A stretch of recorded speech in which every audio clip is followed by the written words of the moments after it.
आपल्याला समर्थ फाउंडेशनचे सर्व आदरणीय राजेशजी पांडे साहेब आहेत, साहित्य परिषदेचे अध्यक्ष सोमण साहेब आहेत, त्याच्यानंतर स्वातीताई आहेत, सुनीलजी आहेत, प्रदीपजी आहेत, आमचे मराठी भाषेचे अधिकारी देखील आहेत. आज मी आवर्जून या संस्थेला भेट दिली. याचं कारण आपल्या सगळ्यांना माहिती आहे की 100वे साहित्य संमेलन हे पुण्यामध्ये होतं आहे आणि 100वे साहित्य संमेलन पुण्यामध्ये होत असताना ते जागतिक स्तरावरचं असलं पाहिजे. ही जी काही साहित्य परिषदेची इच्छा आहे ती कशा पद्धतीनं पूर्ण करता येईल यासाठी आमची सुरुवातीला एक बैठक झाली. 1 वर्षापूर्वी साहित्य परिषदेला मी अपग्रेडेशनसाठी 1 कोटी रुपये जे जाहीर केले होते त्याचा धनादेश देखील मी योगेशजींकडे दिलेला आहे आणि भविष्याच्या साहित्य संमेलनासाठी आपल्याला काय करता येईल याची चर्चा झाल्यानंतर आम्ही काही निर्णयाप्रत आलेलो आहोत. आपल्याला माहिती आहे की दिल्लीला जे साहित्य संमेलन झालं त्याला आम्ही 3 कोटी रुपये दिले, साताऱ्याला 3 कोटी रुपये दिले आणि साहित्य संमेलन हे 100वे पुण्यामध्ये होतं आहे म्हणून या साहित्य संमेलनाला 5 कोटी रुपये द्यायचा निर्णय मराठी भाषा विभागाने घेतलेला आहे. 99 साहित्य संमेलनं जी होत आहेत त्या 99 साहित्य संमेलनामध्ये कामगार संमेलन असेल, वारकरी संमेलन असेल, महिला संमेलन असेल, बाल संमेलन असेल, असे विविध म्हणजे उद्योजक संमेलन देखील त्यामध्ये आहेत. अशा प्रकारची जी संमेलनं आहेत ती महाराष्ट्राच्या आणि देशाच्या कानाकोपऱ्यामध्ये होत आहेत.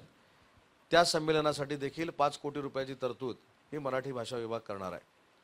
परदेशामध्ये 12 संमेलनं जी आहेत त्या 12 संमेलनासाठी आपण थेट करन्सी ट्रान्सफर करू शकत नाही म्हणून 2 कोटी रुपये CSRमधनं द्यायचा निर्णय हा मराठी भाषा विभागानं घेतलेला आहे.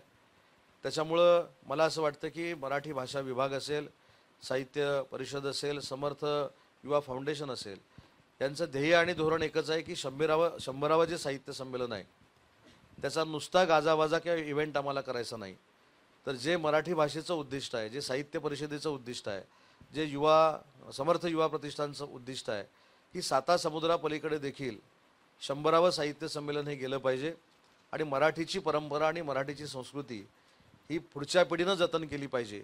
ही जी आमची सगळ्यांची इच्छा आणि विशेषतः काम करण्याची जी इच्छा आहे ती परिपूर्ण करण्यासाठी मराठी भाषा विभाग हा साहित्य परिषदेच्या मागे ठामपणानं उभा आहे आणि ती प्रचिती कदाचित सगळ्यांना या ठिकाणी आली असेल. आज आमच्या उपस्थितीमध्ये जी बैठक झाली त्याच्यामध्ये अजून विविध कार्यक्रम 3 ऑक्टोबरपासून 9 ऑक्टोबरपर्यंत आम्हाला करायचे आहेत. विद्यार्थी संमेलनं आम्हाला करायची आहेत, महिला संमेलनं आम्हाला करायची आहेत, जेणेकरून प्रत्येक घटकापर्यंत आपली अभिजात मराठी भाषा पोचली पाहिजे. हा उद्देश डोळ्यासमोर ठेवून मराठी साहित्य परिषद जे काम करणार आहे त्याला पूर्ण सहकार्य मराठी भाषा विभागानं करण्याचा निर्णय आजच्या बैठकीमध्ये घेतलेला आहे. 100व्या साहित्य संमेलनाचं उद्घाटन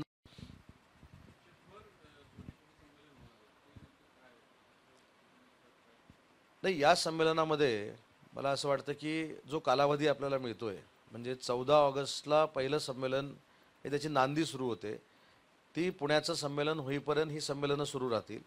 मराठी भाषेसाठी जे घटक काम करतात त्यांच्यासाठी ते साहित्य संमेलन असेल. म्हणजे मला अजून एक संकल्पना का आवडली यांची की उद्योजकांचं देखील मराठी संमेलन करण्याचा निर्णय घेतला आहे.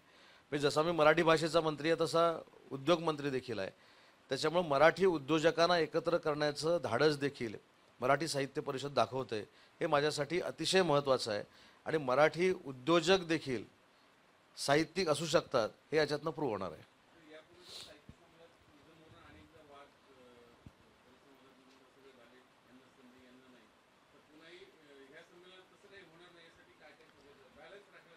नाही, माझं तर याबाबतचं म्हणणं आहे की मराठीसाठी वाद हा असूच नाही.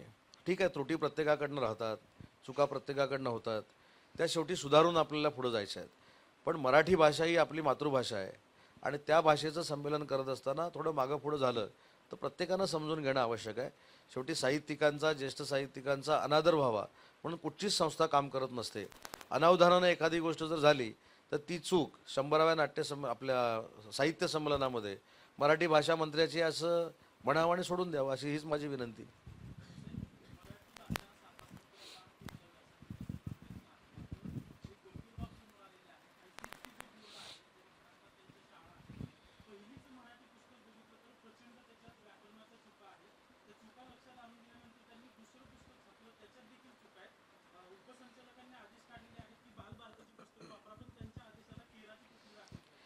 खरं तर तो विभाग माझ्याकडे येत नाही, पण ती मुलं सगळी मला पालकांसह भेटली होती. त्यावेळी याच्यामध्ये राज्याचे शालेय शिक्षण मंत्री दादा भुसे साहेबांनी देखील अनेक पत्रव्यवहार हा केंद्र सरकारशी केलेला आहे. पण मराठी चुकीचं शिकवलं जाऊ नये ही प्रत्येकाचीच भूमिका आहे.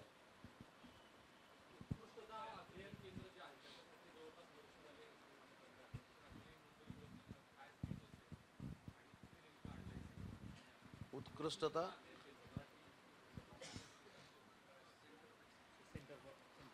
सांगतो. सेंटर ऑफ एक्सलन्स, हा म्हणजे उत्कृष्टता केंद्र, त्याचं तुम्ही मराठीमध्ये नाही ना, बरोबर बरोबर. त्याच्यामध्ये अशी परिस्थिती आहे, त्याची वस्तुस्थिती मी आपल्याला सांगतो. जो मगाशी मी भाषणामध्ये उल्लेख केला की मराठी भाषा सल्लागार समितीची परवाची बैठक झाली, त्याच्यामध्ये आम्ही सगळ्यांनी मुख्यमंत्री महोदयांना विनंती केली की मराठी उत्कृष्टता केंद्र जे आहे ते सेंट्रल गव्हर्नमेंट आपल्याला पैसे देतं आणि त्याच्यानंतर आपण ते करतो. पण थोडा इतिहास जर बघितला तर अभिजात भाषेचा दर्जा मिळाल्यानंतर प्रत्येक राज्यामध्ये 5 वर्षांनी 7 वर्षानंतर हे पैसे मंजूर झालेत. म्हणून परवा भाषा सल्लागार समितीमध्ये आपण निर्णय घेतला आहे की हे मराठी उत्कृष्टता केंद्र हे शासनाच्या पैशामधनं केलं जाईल आणि त्याचा स्वतंत्र GR काढला जाईल, अशा पद्धतीची भूमिका मुख्यमंत्री महोदयांनी घेतलेली आहे. आणि ते उत्कृष्टता केंद्र पुण्यामध्येच करण्याचा आम्ही निर्णय घेतला आहे. त्याच्यामध्ये मराठी विकास केंद्र देखील त्याच्यामध्ये आम्ही अटॅच करणार आहोत आणि ते पुण्यामध्ये होणार आहे.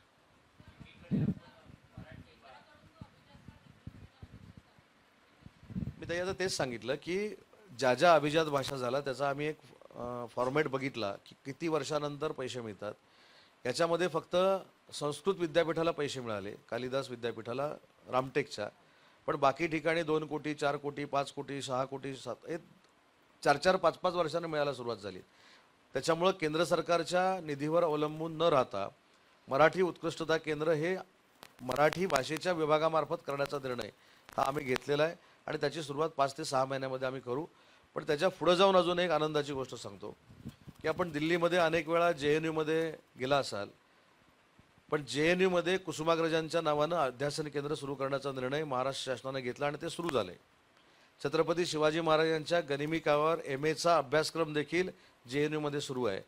आणि एवढंच नाही तर पुढच्या वर्षभरामध्ये JNUच्या कॅम्पसमध्ये छत्रपती शिवाजी महाराजांचा अश्वारूढ पुतळा मराठी भाषा विभाग तिथं उभा करणार आहे. हा देखील निर्णय आम्ही दिल्लीमध्ये घेतला आहे.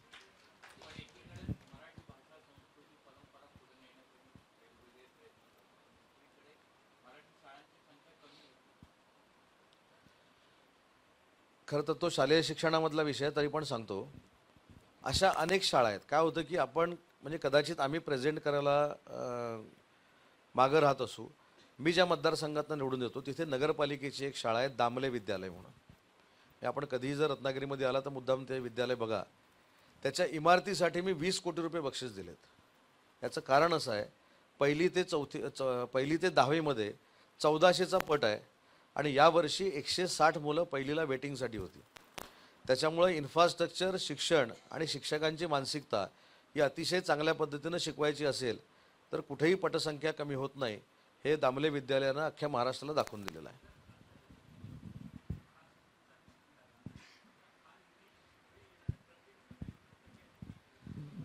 नाही, 100वे साहित्य संमेलन हे स्पेशल संमेलन आहे. 100 वर्ष मराठी भाषेचं साहित्य संमेलन पूर्ण होतं आहे. त्याच्यामुळं आपण हे 5 कोटी रुपये दिलेत. त्याच्यासाठी वेगवेगळे जे उपक्रम राबवले जात आहेत त्या पद्धतीचे निधी उपलब्धता असणं आवश्यक आहे आणि त्याच्यासाठी आपण निधी उपलब्ध करून देतोय. सुनील महाजन साहेबांना माहिती आहे, 100वे अखिल भारतीय नाट्य परिषदेचं संमेलन ज्यावेळी झालं त्यांना पण आम्ही 2 कोटी रुपये द्यायचे, ते आम्ही त्याला खास बाब म्हणून 10 कोटी रुपये दिले होते 100वे म्हणून. त्याच्यामुळे 100वे खास संमेलन आहे. 100 वर्ष एखाद्या मातृभाषेचं संमेलन टिकवणं हे अद्भुत आश्चर्य आहे आणि त्याच्यासाठी आपण ते पैसे त्यांना रिलीज करतो. नाही, 3 कोटी नाही, 2 कोटी हा खरा निधी आहे. दिल्लीमध्ये असल्यामुळं खर्च वाढू शकतो म्हणून आपण 1 कोटी रुपये वाढवून दिले आणि छत्रपती शिवाजी महाराजांच्या सातारा जिल्ह्यामध्ये असल्यामुळे 1 कोटी रुपये आपण वाढवून दिले आणि 100वे साहित्य संमेलन होतं आहे म्हणून आपण 5 कोटी रुपये करतोय. पण पुढच्या वर्षीपासून जो नियम आहे 2 कोटीचा, कारण 50 लाखाचे आपण 2 कोटी केले होते, ते 2 कोटी रुपये पुढच्या वर्षीपासून तसेच राहतील.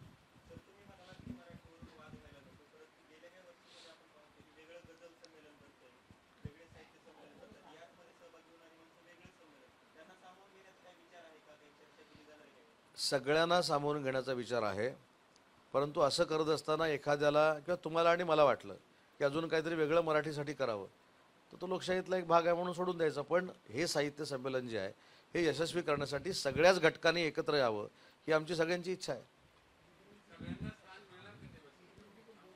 नाही, व्यासपीठावरच्या स्थानापेक्षा संमेलनामध्ये स्थान मिळणं आवश्यक आहे.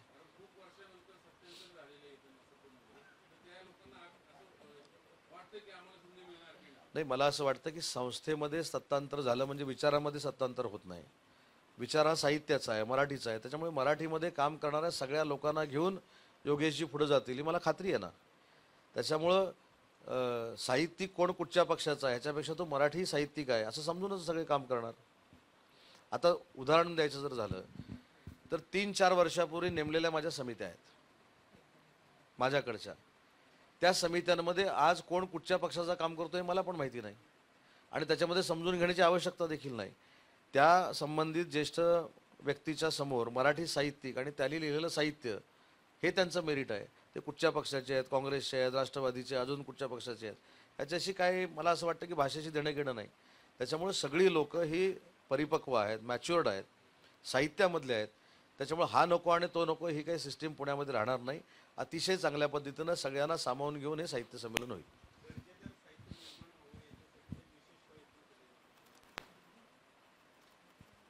तसं तर आपलं दर्जेदारच साहित्य आहे तसं बघायला आपण गेलं तर.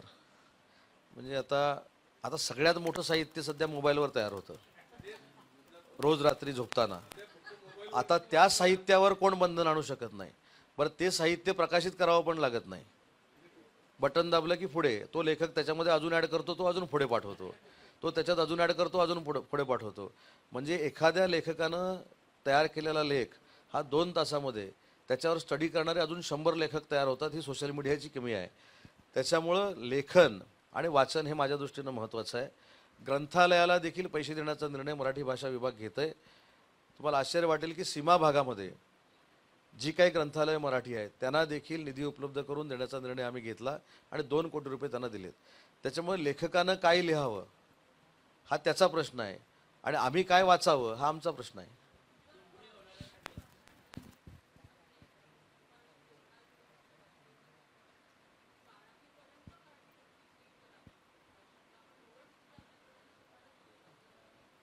नाही, अनेक ठिकाणी अंमलात आणली जाते. त्याच्या पुढे जाऊन मी आपल्याला सांगतो पुण्याचं अजून एक महत्त्व.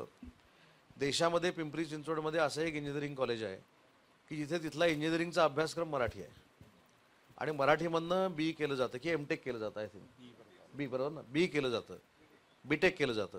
त्याच्यामुळं मराठी भाषा धोरणामध्ये जे आहे ते चांगलं करण्याचा निर्णय अनेक लोक घेतात आणि त्याच्यातलं मूर्तिमंत उदाहरण पुणे जिल्ह्यातच आहे. नाही, शिफारस करण्याची गरज नाही, ते त्याच्यामध्ये तरतूदच केलेली आहे. त्याच्यामध्ये आता काही भाग आहेत, काही भाग प्राथमिक शिक्षणाचा आहे, काही भाग माध्यमिक शिक्षणाचा आहे, काही भाग उच्च माध्यमिक शिक्षणाचा आहे. तर आम्ही काय करू शकतो, आम्ही तशी सल्लागार समिती आहे तशा पद्धतीची आमची एक सचिवांची बैठक होते. त्या बैठकीमध्ये मराठी भाषा मंत्री म्हणून मी अनेक वेळा हे सांगितलेलं आहे.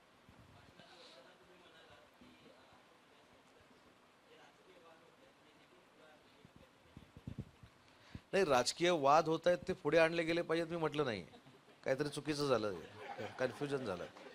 मी असं म्हटलं की काही राजकीय वादातनं जे गैरसमज पसरवले जात आहेत त्याचे देखील खुलासे झाले पाहिजेत. मराठी भाषा ही सक्तीची झाली पाहिजे हे महाराष्ट्र शासनाचं धोरणच आहे. पण हिंदी सक्तीची करावी हे महाराष्ट्र शासनाचं, म्हणजे विशेषतः स्पष्ट भाषेत सांगतो, महायुतीच्या सरकारचं कधीही धोरण नव्हतं. तो पॅरा कधी आणला गेला त्यावेळी मी उच्च व तंत्रशिक्षण विभागाचा मंत्री होतो आणि माशेलकर समिती स्थापन केली होती, हा मी उल्लेख केला. आमच्या राजकीय वादामध्ये जे काय होतंय ते साहित्य संमेलनामध्ये आणावं असं कुठेही मी बोललेलो नाही. नाहीतर तेवढीच ब्रेकिंग व्हायची.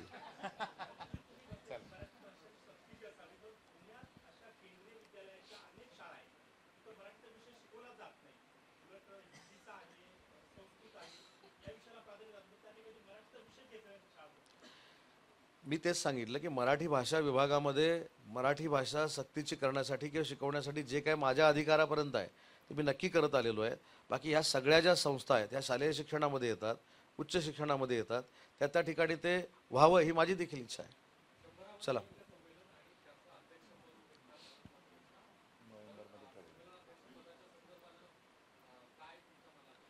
नाही, आता राजेशजी म्हणाले नोव्हेंबरमध्ये ठरेल, पण त्याच्यामध्ये राजकीय हस्तक्षेप नसेल. तर त्यांचा अधिकार आहे मसपाचा, ते ठरवतील, जे ठरवतील तो आम्हाला मान्य.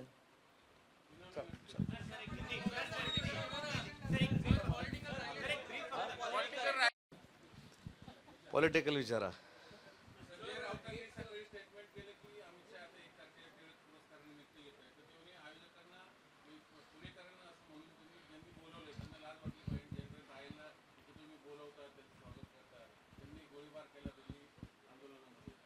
नाही, हा काही राजकीय प्रश्न नाही. हे 4.5 वर्ष हेच चालू आहे. त्याच्यामध्ये नवीन काय आहे?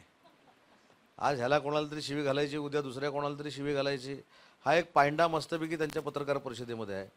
त्याला उत्तर देणं म्हणजे मला असं वाटतं की मराठी भाषेचा आणि संस्कृतीचा अपमान आहे. त्याच्यामुळं त्यांच्या पत्रकार परिषदेला उत्तर देण्याची काही आवश्यकता नाही. पुरस्कार कसला आहे? टिकांची जी संस्था आहे त्या संस्थेमार्फत दरवर्षी दिला जाणारा पुरस्कार जर पुण्यामध्ये होत असेल तर ते पुण्याचं भूषण आहे. आणि त्याला केंद्रीय मंत्री अमित शाह साहेब येत असतील तर ह्यांनी कशाला मार्गदर्शन करायला पाहिजे? आणि ह्यांचं मार्गदर्शन कोण ऐकणार आहे? मला वाटलं अजून काय पॉलिटिकल प्रश्न आहे का? हे काय रोजचेच आहेत.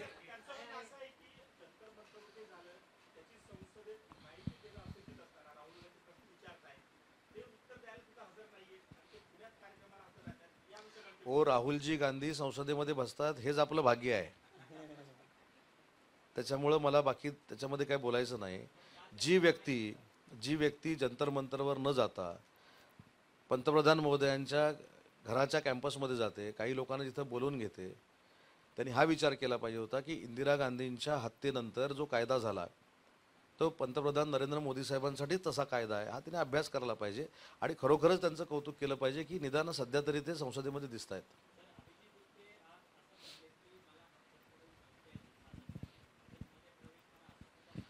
एक लक्षात घ्या, संजय शिरसाटांनी त्यांची जी भेट घेतली हा त्यांचा वैयक्तिक भाग आहे, हा शिवसेनेचा भाग नाही. शिवसेनेच्या नेत्यांच्या आदेशानं त्यांनी भेट घेतलेली अजिबात नाही. त्यांनी त्यांचा तो वैयक्तिक, ते काही नातेवाईक असतील किंवा भेटले असतील. आणि दीपकेजींना अशा पद्धतीचे फोन जर येत असतील तर त्यांनी पोलीस स्टेशनला अर्ज दाखल केला पाहिजे. त्यांनी कुठच्या फोनवरनं फोन आलेत हे पोलिसांना दाखवले पाहिजेत. महाराष्ट्र पोलीस, मुंबई पोलीस आणि देशाची पोलीस ही सक्षम आहे की जे त्यांना धमकी देत आहेत किंवा अशा पद्धतीच्या काही वल्गना करत आहेत त्यांच्यावरती कारवाई करतील.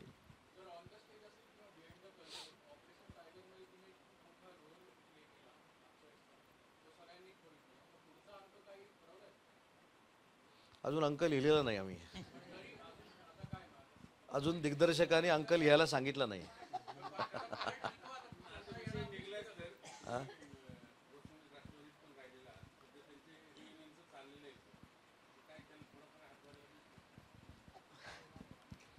आता कुठच्या राष्ट्रवादीला हातभार लावायचे ते तरी सांगा.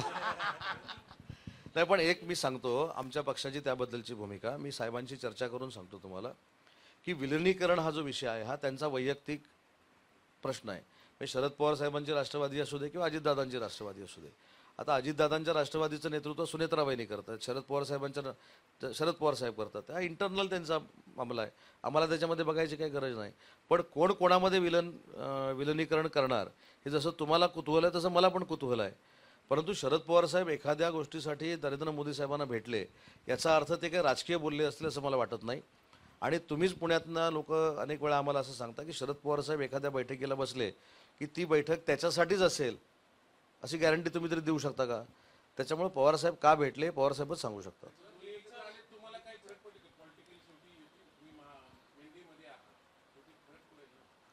आम्हाला काय फरक पडला?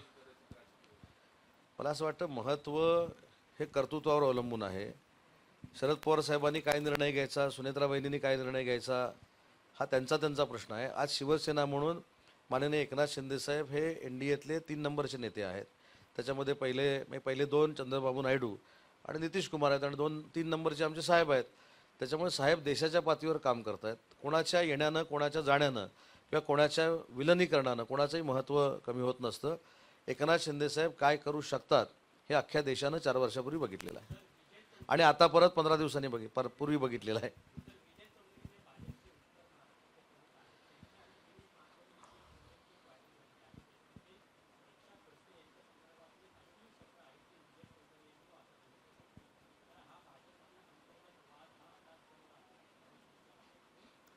नाही, मी ती ऑडिओ क्लिप बघितलेली पण नाही आणि आता अशा पद्धतीच्या ऑडिओ क्लिप बनवल्या पण देखील जातात. गिरीश महाजन साहेबांना मी जेवढं ओळखतो ते अशा फंद्यामध्ये पण पडत नाहीत. त्याच्यामुळं ती क्लिप जी आहे ती योग्य आहे की अयोग्य आहे ही पहिली तपासून घेतली पाहिजे. पण मी ती बघितलेली नाही किंवा ऐकलेली नाही.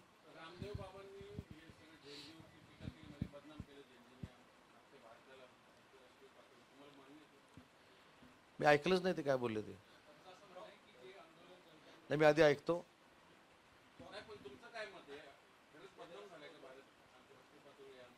विद्यार्थ्यांच्या आंदोलनामध्ये बाकीचे पक्ष घुसल्यामुळे पक्षाने ते बदनाम केलेलं आहे. विद्यार्थ्यांवर कोणी टीका केली? आज माझ्या मनातलं विचारलं, राजेशजींच्या मनातलं विचारलं, योगेशजींच्या मनातलं विचारलं, तर आम्ही हेच सांगू की विद्यार्थ्यांनी जी मागणी केली की भविष्यामध्ये नीटचा पेपर फुटता कामा नये, जेईईचा फुटता कामा नये, म्हणून ज्यांनी जे आंदोलन केलं होतं ते ना केंद्र सरकारनं नाकारलं ना राज्य सरकारनं नाकारलं. पण त्यांच्या व्यासपीठावर जी जी लोकं गेली ती स्वतःच्या अस्तित्वासाठी गेली. आता बघा ना, महाराष्ट्रानं देखील मतदारांनी नाकारलेली लोकं देखील तिथं जाऊन सांगत होती पेटवा पेटवा पेटवा. हे काही योग्य नाही. त्याच्यामुळं अशा वेळी देशावर ज्यावेळी एखादं संकट उभं राहतं त्यावेळी सगळ्या पक्षांनी एकत्र राहिलं पाहिजे, ही आपली संस्कृती आहे. त्याच्यामुळं रामदेव बाबा काय बोलले याच्यापेक्षा विद्यार्थ्यांना समजून नरेंद्र मोदी साहेबांनी घेतलं, म्हणूनच धर्मेंद्र प्रधानांचा राजीनामा झाला आणि कायदा तयार होतोय. त्याच्यामुळे मला असं वाटतं की विद्यार्थ्यांच्या विरोधात जाऊन कुठचंही काम करण्याची भूमिका ही महायुतीची सरकारची आणि एनडीएची देखील नाही. धन्यवाद.